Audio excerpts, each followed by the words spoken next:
As we see within a second, he does not comply and he's presently armed.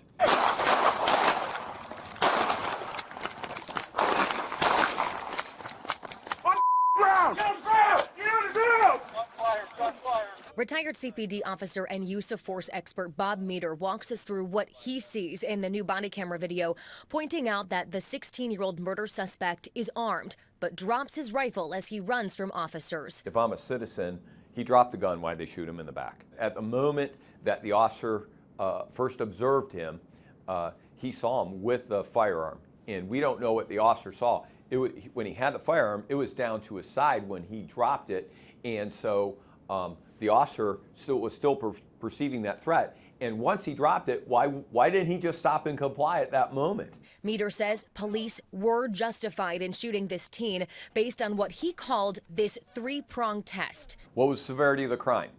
He's a killer. What was the apparent threat posed by the suspect? He was presently armed.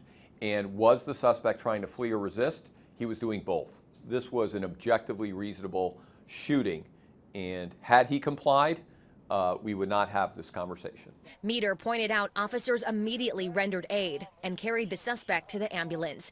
I asked him if knowing the age of a suspect plays a role in an officer's pursuit. He says an officer's main priority is stopping the threat. The age of an armed suspect is irrelevant. It's unfortunate that a 16-year-old made not a bad decision, but a series of bad decisions to get to the point that he is running from the police with a banana-clipped rifle. Even though he's young, he is prepared for armed battle.